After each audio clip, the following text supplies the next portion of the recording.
Hello everyone, আমি আবার চলে এলাম তোমাদের সাথে একটা মিনি ব্লগ শেয়ার করতে।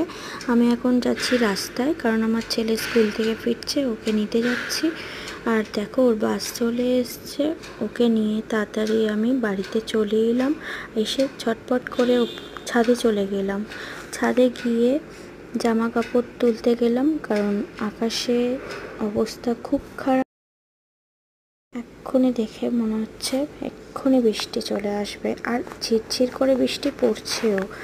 তারপর আমি দেখো, তোমাদের দেখাই আকাশটার অবস্থা কতটা খারাপ। পুরো মেঘে কালো হয়ে গেছে, মনে হচ্ছে এক্ষুনি বৃষ্টি চলে আসবে। তাড়াতাড়ি করে জামা কাপড়গুলো নিয়ে আমি ওই জন্য নিচে চলে এলাম। এসে বাবিনের ঘরে জামা কাপড়গুলো রেখে দিলাম। দেখো, ব্যাগটাকে দেখো, স্কুল থেকে এসে ফেলে রেখেছে। আমি তো একটু সোজা করে রাখলাম, কারণ একটু পরে ওর ম্যাম আসবে পড়াতে। তারপর ঘরে এসে দেখি ও এখনও স্কুল ড্রেস খোলেনি, সবে খুললো। আমি কার্ড আর আই কার্ডটা ট্রাইগুলো নিয়ে আমি ওয়ার্ড্রবের মধ্যে গুছিয়ে রেখে দিলাম। নিয়ে ওকে স্নান করাতে নিয়ে চলে গেলাম।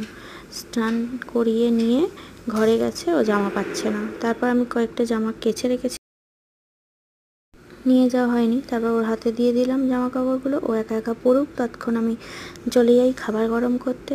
ভাতটা বসিয়ে দিলাম মাইক্রো ওভেনের মধ্যে, মাইক্রো ওভেনে ততক্ষণ গরম হোক। আর আমি এদিকে টাইমটা অন করে দিলাম, দিয়ে মাইক্রো ওভেনে ততক্ষণ খাবারটা গরম করতে বসিয়ে আমি চলে গেলাম পাঁপড় ভাজতে। কারণ আজকে দুপুরে হয়েছে ডাল দিয়ে। আমার ছেলে পাঁপড় খেতে ভীষণ পছন্দ করে। বাবিনের পাঁপড় ডাল হলে ওর খুব প্রিয়, ওই জন্য ওকে দুটো পাঁপড় ভেজে দিচ্ছি, যাতে দুপুরে ভালোভাবে ও খেতে পারে।